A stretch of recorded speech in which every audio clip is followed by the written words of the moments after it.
पाप के अंतस्थ से है श्राप की बू आ रही, वेदना यो क्रोध का प्रतिफल कहा या श्राप है। वासना दुष्कर्म हिंसा गर्व में मदमस्त हो, तब तू करता रे मनुज क्यों आज पश्चाताप है। विप्र हो विद्वान हो सिरताज बाधे ज्ञान का, धर्मयो कर्तव्य के निर्वाह को ठुकरा दिया। पाप के पतवार पर अरमान की नौका बही, प्यार की झोली में पागल आह तूने भर लिया। एक लाइन यहाँ तर्ज बा और तर्ज है बाम कि अइले आमीना के लाल, अरे अइले आमीना के लाल, झट से दिया न पार ना हो। अइले आमीना के लाल, झट से दिया न पार ना हो। अइले आमीना के लाल, झट से दिया न पार ना हो। अइले आमीना के लाल। मगर गाना के अंदर भाव दिया गया है, क्या भाव दिया गया है कि काहे भूल ताड़ काशी, अरे काहे भूल ताड़ काशी, हरिद्वार गोइया हो। काहे भूल ताड़ काशी, हरिद्वार गोइया हो। काहे भूल ताड़ काशी, हरिद्वार गोइया हो। काहे भूल ताड़ काशी। तो पावन तीर्थ बनल आज, पावन तीर्थ बनल आज, ससुरार गोइया हो। काहे भूल ताड़ काशी, हरिद्वार गोइया हो। काहे भूल ताड़ काशी, हरिद्वार गोइया हो। काहे भूल ताड़ काशी। आज के युग में काशी हरिद्वार गंगा सागर प्रयागराज हर तीर्थन से आला पवित्र एक तीर्थवास ससुराल, इसलिए कि व्यस्त आदमी से यदि आप कहेंगे तीर्थ करने के लिए तो तीर्थ करने को तैयार नहीं होगा। उसी व्यस्त व्यक्ति से यदि आप कहेंगे कि चलिए जरा ससुराल कर लिया जाए, तुरंत जो है छोड़ करके तैयार हो जाएगा ससुराल करने के लिए। इसी पर आधारित ये कहानी है और यहाँ भाव दिल गिल बा कि लर लार ललर लार ललर लार ललर लार। एक रोज चंद्र से न विप्र घर से चल पड़े, नैहर में रही पत्नी मिलने निकल पड़े। तन पर बसन की शोभा यचकन सुघर रही, सजी थी अलग राशि से खुशबू बिखर रही। प्रिया मिलन की चाह में फूला न समाते, प्रिया मिलन की चाह में फूला न समाते। और तन में उमंग रंगले ससुराल को जाते,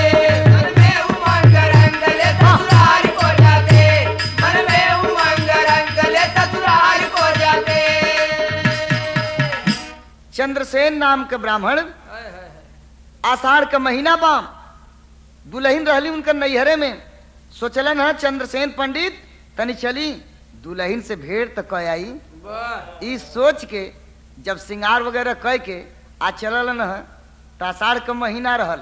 आगे गईलन तो रास्ता में भइल का कि मिलल नाला एक रहिया, अब मिलल नाला एक रहिया, मझार गोइया हो। काहे भूल ताड़ काशी, हरिद्वार गोइया हो। काहे भूल ताड़ काशी, हरिद्वार गोइया हो। काहे भूल ताड़ काशी। काहे भूल ताड़ हो, काहे भूल ताड़ा काशी हरिद्वार गोइया। काहे भूल ताड़ काशी, हरिद्वार गोइया हो। काहे भूल ताड़ काशी, हरिद्वार गोइया हो। काहे भूल ताड़ काशी। आषाढ़ के महीना पानी पड़ गईले से गढ़ा गुड़ही सब पानी से भर गई रहल। अच्छा आगे गईलन तो चंद्रसेन पंडित के एगो नाला दिखाई पड़ल। सोचल कि ये भाई नाला से पार जाए के बा। आज जब नाला में हम अगर प्रवेश करब पाक ओक लग जाई, मैं फुटानी हमार बेकार हो जाई।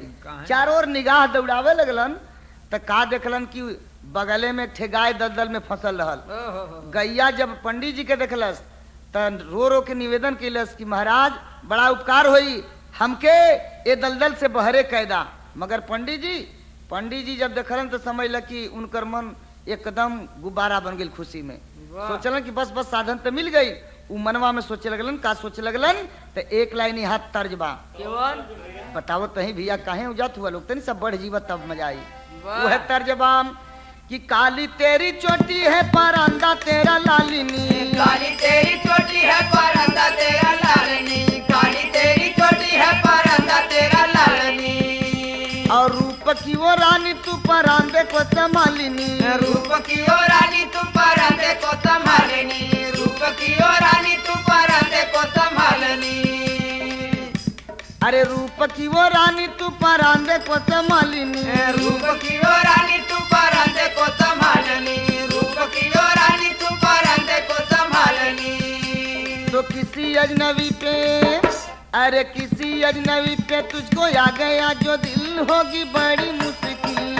किसी अजनबी का तुझसे आ गया वो दिल होगी बड़ी मुश्किल, किसी अजनबी का तुझसे आ गया वो दिल होगी बड़ी मुश्किल।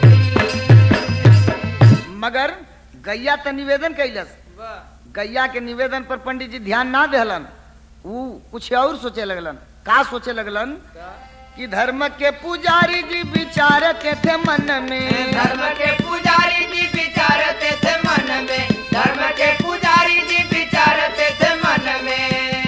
ये कादा लग जाए ना हमारे फैशन में, कादा लग जाए ना हमारे फैशन में, कादा लग जाए ना हमारे फैशन में। तो गैया पे, अरे गैया पे पाँव धरे बन के गंवार उस पार हो गए। गैया पे पाँव धरे बन के गंवार उस पार हो गए, गैया पे पाँव धरे बन के गंवार उस पार हो गए। पैर रख के आ गैया के पीठ पर पैर रख के छलांग लगा के वो पार चल गिलन। गैया सोच गई कि अरे है न देखा, हम कहली कि निकाल दा, आई निकली है कहाँ और हमके दलदल में फंसा देहलन। गैया के दिल से आह निकलल। आ जब आह निकलल तो उहे श्राप बन गई। श्राप दे देहलस गैया। का कहलस कि आह कया था गहराई होला जल में, आह गया था गहराई होला जल में, आह गया था गहराई होला जल में। कहे जब ससुरार खर बनबा तू पल में, जब ससुराल घर बनबा तू पल में, जब ससुराल घर बनबा तू पल में। तो दुखिया के, अरे दुखिया के यहाँ से भस्म होता सार उस पार हो गए। दुखिया के आस बदम होता तार उस पार हो गए, दुखिया के आस बदम होता तार उस पार हो गए, दुखिया के आस बदम होता तार उस पार हो गए। श्राप दे देती है गैया। वैसे एक लाइन है कि दुर्बल को न सताइए जाकी मोटी हाय, मुई खाल की श्वास सो सार भस्म हो जाए। मरे हुए खाल की श्वास से यदि लोहा भस्म हो सकता है तो वह गाय तो जीवित थी। श्राप दे देती है कि जिस पत्नी के मद में आप जा रहे हैं ससुराल और मेरी आरजू पर आप ध्यान नहीं दिए हैं और मुझे दलदल में फंसा दिए हैं, तो जाइए, जब पत्नी का मुंह आप देखेंगे उसी वक्त आपका रूप गधे का बन जाएगा। बाबूजी फिर भी गैया के बात पर ध्यान ना देहलन, श्राप पर ध्यान ना देहलन। पंडित जी मारे मस्ती में झूमत चल देहलन कि गैया के श्राप थोड़े ना हमरे ऊपर लागू हुई। तो एक लाइन यहाँ गीत बा भैया, केवन बताओ तही कवन आ गीत तू है बाम जौन की 11वां साल के एक नई गीत बा, नमूना के तौर पर पेश बाम कि तोरा नहीं है रे, अरे तोरा नहीं है रे, मैं दूध गोई यार बारे तोरा संगे ना जईबो, तोरा नहीं हार मैं दूध कोई यार बारे तोरा संगे ना जईबो, तोरा नहीं हार मैं दूध कोई यार बारे तोरा संगे ना जईबो, गोरिया ना जईबो, गोरिया ना जईबो, ओ गोरिया ना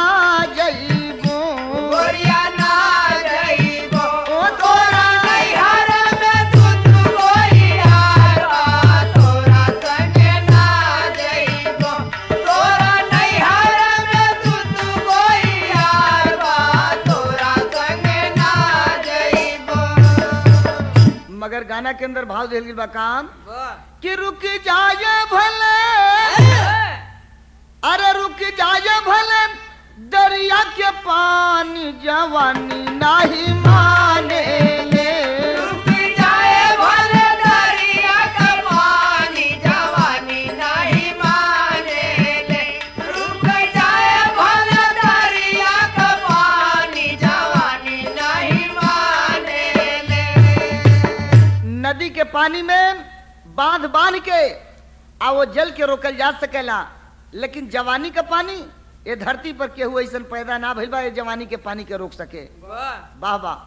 यही प्रतिभाव बा यहाँ कि शरीर में यदि घाव लाग गई कोनो प्रकार का, बल्लम का, गणासा का, बरछी का, भाला का, तो ओके डॉक्टर लोग इलाज करके घाव के भर सकेलन, लेकिन एक घाव ए शरीर पर ऐसा बा कि डॉक्टर नहीं दुनिया के कोनो हस्ती वो घाव के भर ना सकेला। उ कवन घाव है कि भरी जाला घाव लागल बरछिवा भाला, इश्क के घाव नाही भरल भराला, इश्क के घाव नहीं भरल भराला, इश्क के घाव नहीं भरल भराला। कुल मिला के यह लिखे के पड़ल कि ना दे लागी तम, अरे ना दे लागी तब लखाई सानी जवानी नहीं माने ले।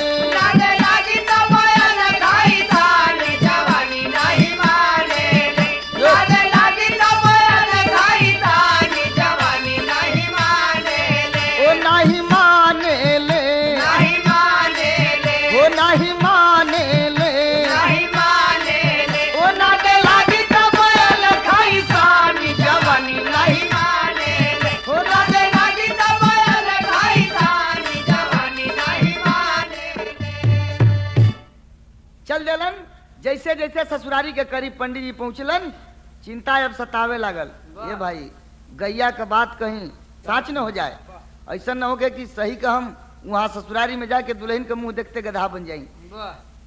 तो टेरी में भाव बान कि अरे मवार बिना गैया रो रही, अब मवार बिना गैया रो रही, टूटल पतवार फसल अधजल में जैसे नैया, मवार बिना गैया रो रही। टूटल पतवार फसल अधजल में जैसे नैया, मवार बिना गैया रो रही। टूटल पतवार फसल अधजल में जैसे नैया, मवार बिना गैया रो रही। टूटल पतवार फसल अधजल में जैसे नैया, मवार बिना गैया रो रही। गईलन है पंडित जी ससुराल के करीब जाके सोचलन कि जब रात होई तब चलब ससुर जी के द्वारे पर। काहे झटका में अनहरिया रात रही, केहू के जल्दी हम मुंह देखब नहीं, ई सोच के चलन रात के। आज जब पहुंचलन है दरवाजे पर, देखलन कि 10 कदम पर सामने चारपाई पड़ल बा, तुरंत रुमाल निकाल के और आंख पर पट्टी बांध लेलन है। पट्टी बंधले के बाद टौरत टौरत पहुंच गईलन, चारपाई पे जाके बैठ गिलन। सार ससुर का निगाह पड़ल। छोटका साला जब देखलस हम जाके पूछलस कि जीजा जी ई आंख पर पट्टी कैसन बा? कहलन कि पूछा मत, बड़ा तेज आंखी में दर्द हो गई बा। ई देखा तनी पंडित जी का आंखी में बड़ा तेज दर्द हो गई बा, ये नाते पट्टी बन ले। डॉक्टर का राय बाम कि पट्टी खोलिया मत, नहीं अगर हवा लग जाई तो समझ ला कि दर्द बढ़ जाई। यह नाते हम पट्टी ना खोलब। एक बात और सुन ला कि सारी रात पट्टी ना खोली, अगर भोजन पानी करावे को होई दुआरे पर तो भोजन पानी लिया के दुआरे पर दे दिया, और नहीं घरे अगर भोजन करावे को होई तो अंगुरी पकड़ के ले चलिया, खाना खाए ले तो लिया के दुआरे पर पहुंचा दिया। भाई अब जीजा जी गए ससुराल में, के उनके बात के खिलाफत करे। रात के जब खाना तैयार हो गई, ले जाके छोटका सार बैठा दिल संगना में, खाना का थाली सामने रख दिल, खुदे चल गई दुआरे पर। ये नहीं खात हुवन और उनकी दुल्हन के सखी सलेहर सब जुट के मजाक शुरू कर देनी कि जीजा जी तो आन्हर हुवन, जीजा जी तो आन्हर हुवन। वो तो अपने मनवा में खूब खिसियाए। जब रह न गई तो चंद्रसेन पंडित के दुल्हन पहुंचली न, अकली ने किए महाराज आप अंधा थोड़े न हुआ, तन्नी से आप पट्टी खोल देता, तेलवन के विश्वास हो जाई, हमें बड़ा लज्जित करत है, लजवावत है। कहलन चंद्रसेन पंडित की तू जानत न हो कि हम अंधा ना है, हमें तुम्हें साथे न रहे के बा। सखी सलेहर के बात पर का तू ध्यान देले हो? कल के नहीं खोल दा ना खोलब में काम गड़बड़ा गई। दुल्हन धे के पट्टी खींच देलस। आज जब पट्टी खुल गई तब भक देखियो उनकर खुल गई। दुल्हन पर जब निगाह पड़ल, निगाह पड़ते उनकर नक्शे बदल गई। का बदल गई? तो एक लाइन यहाँ गीत बा, गीत है बा बतावत है कि कावन आई यार पे, अरे कावन आई यार पे सिंगार कैलू चिराई, कावन आई यार पे सिंगार कैलू चिराई, कावन आई यार पे सिंगार कैलू चिराई, कावन आई यार पे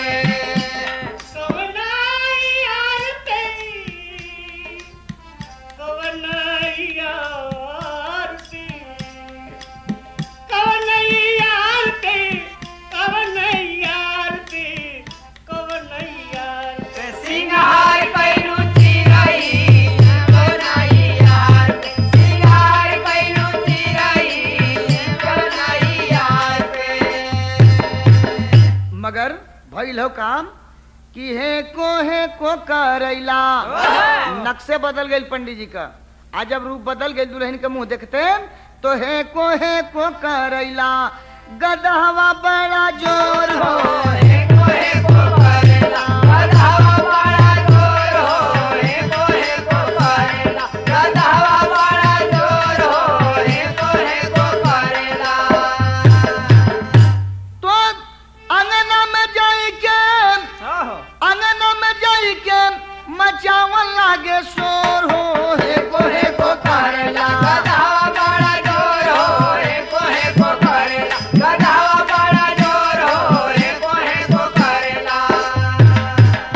अंगना में पंडित जी गधा बन के जोर जोर से लगलन है गधा की आवाज मेरे के। द्वारा पर जब छोटका सार सुनलस आवाज तो सोच गई कि अरे ई का भयल, हमरे घरे में ही हमरे अंगना में गधा कहाँ से चल गई। मारे गुस्सा में कैलस का छोटका सार कि द्वारा पे सुन के आवाज गुस्सी आइले, आ डंडा ले हाथ खिसियात तार आइले, डंडा हाथ खिसियात तार आइले, डंडा हाथ खिसियात तार आइले। डंडा तान के मारल चाहत बा तोले बहनिया कलाई पकड़ ले, भैया मारा मत। भैया कलश अरे बभने के घरे में अभी गधा घुस गई, तू कहतू कि मारा मत। तब बहनिया कलश की ऐसे कहते हैं भैया कि मारे दिन भैया, अरे मारे दिन भैया बहनोई लगे तोर हो, है को करेला, गदहवा बड़ा जोर हो, को करेला, गदहवा बड़ा जोर हो, को करेला।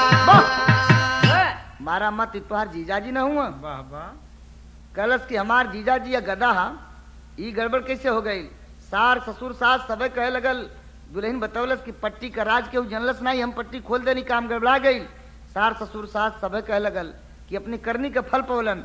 तब बभने के द्वार पर गधा रही हुई नहीं, जल्दी इनके हटावा। घर से लोग बैला देलन। आ दुल्हन सोच गई कि एक दिन जेकर पांव लोग पूजल दुआरे पर बुलाए के आज उन्हें ठुकरावत हुवन, तो हमार सुहाग होन, हम इन्हें छोड़ा बोड़ब नहीं। अपने माता पिता के सामने, भाई के सामने दुल्हन कलश की ठीक हो, हम जाते हैं अपने पति के साथ जिंदगी बिता ले, संकट के घड़ी में हम साथ देव, लेकिन कसम बा कि फिर नैहर नगरी में हमार पाँव पड़ी नहीं। इतना कह के दुल्हन लेके चल देलस। तो एक लाइन यहाँ गीत आ गई। वह गीत बा एक थे दुल्हन के दुल्हा एकदम समझ ले कि पतराहे रहलन, लकड़ा रहलन। तब हाँ अपनी पड़ोसिन से बतियावे उ दुल्हना कहे तनी सा बढ़े और कहे काम कि अरे हमारे बलमुआ,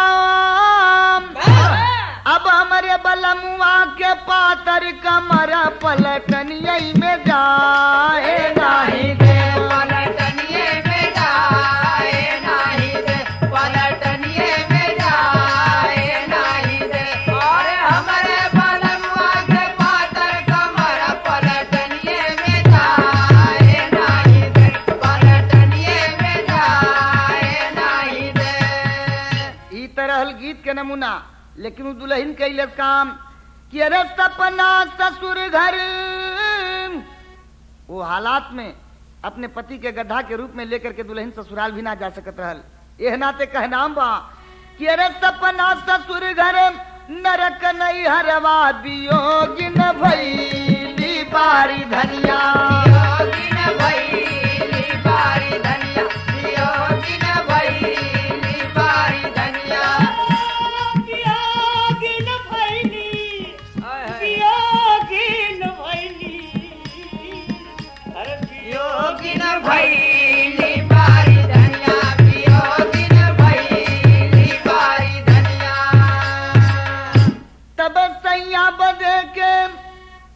सैया बदे के गोसैया दुआरे तीरथवा कई बारी धनिया दवा कई बारी धनिया दवा कई बारी धनिया।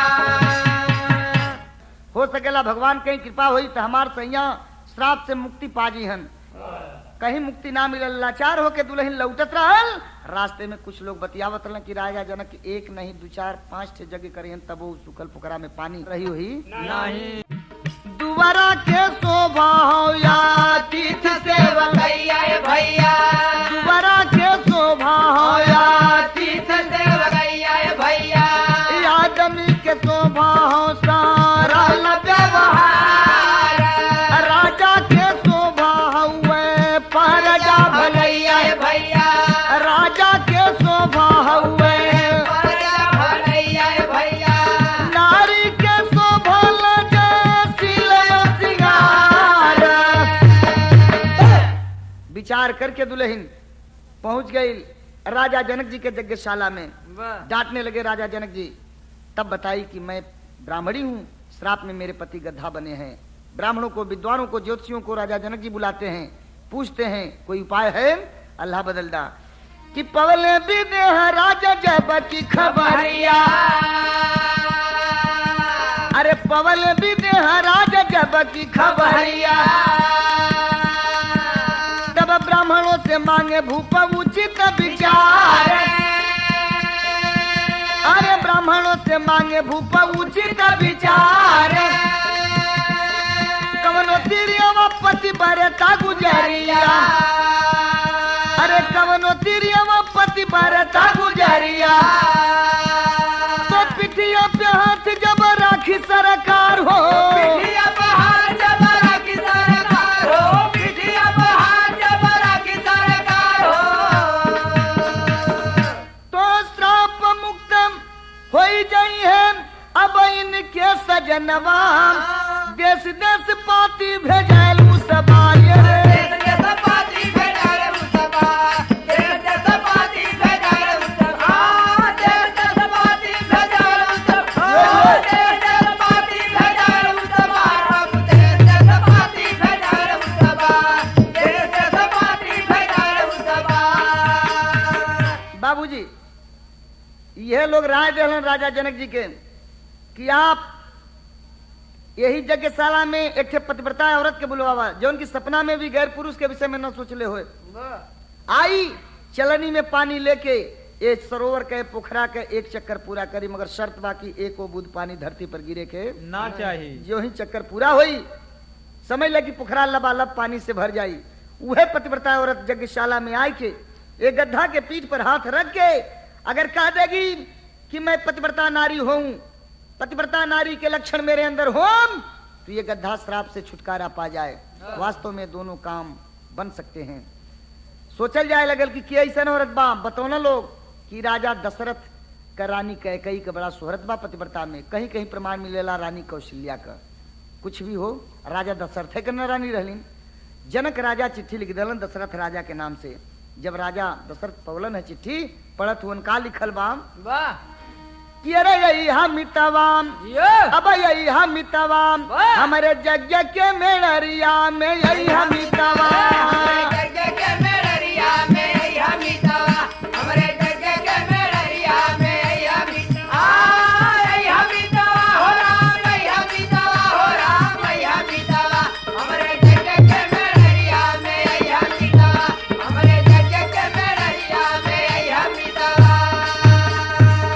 पतिव्रता नारी कैकेयी को साथ में लेकर आना फंसे श्राप में बला के साजन को आया छुड़ाना पाना इज्जत के गठरिया हो यही हामिता। शंका में पड़कर राजा जी ढिढोरा पिटवाए। पतिव्रता नारी दोमिन को पति के साथ पठाए आए विदेह की नगरिया हो यही हामिता।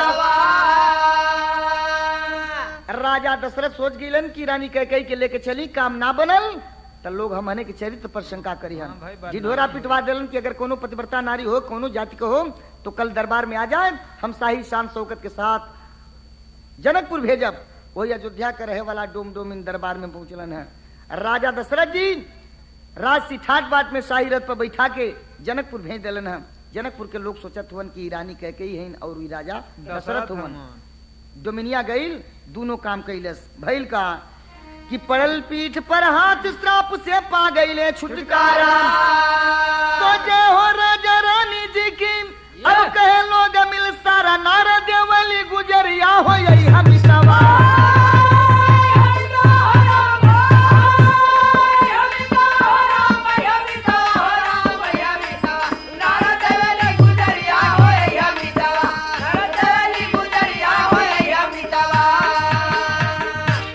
जय हो राजा रानी की जय हो।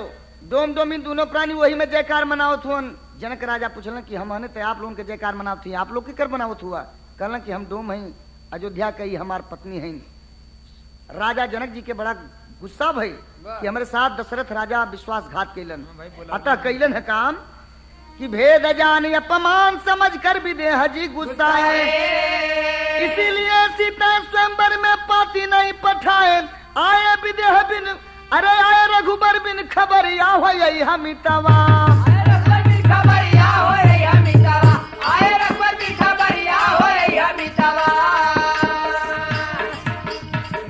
तो जय जखाड़ गुरु जद्दू लोटन लालता स्वर्ग में डोले। श्री नारायण शुदयाल सुबचन साथ जय बोले।